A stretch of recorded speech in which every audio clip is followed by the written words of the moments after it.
Alors, David Vincent a fait une conférence que j'ai trouvée sur Internet sur le sionisme chrétien, très intéressante d'ailleurs, et qui recoupe en partie mes propres travaux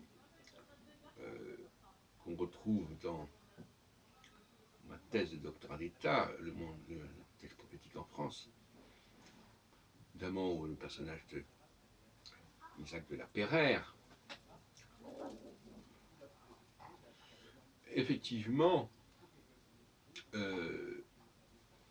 Israël aura été en partie le résultat de ce sionisme chrétien.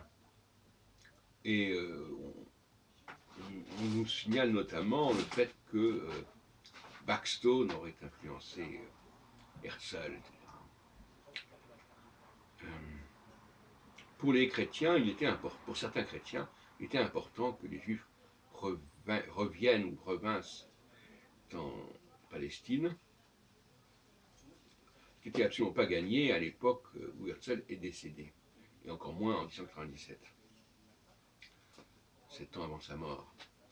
Et, bon, effectivement, on pourrait dire que le sionisme chrétien, comme je l'ai dit dans une précédente vidéo, s'occupe d'affaires qui ne le concernent pas. Parce que être dans les pas de Jésus, il faudrait d'abord être juif. Puisque le juif a des problèmes avec les Israélites. Il y a des problèmes internes.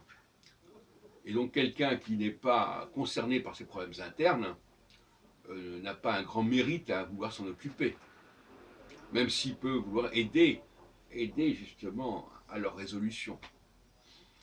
Ce qui pose d'ailleurs le problème aussi des rapports entre juifs et arabes au Moyen-Orient, qui sont liés aussi à des conflits. Et cette conflictualité judéo-arabe n'est peut-être pas à ignorer non plus, d'autant plus que peut-être certains juifs sont devenus des arabes, comme on dit, si on peut dire, en tout cas des musulmans,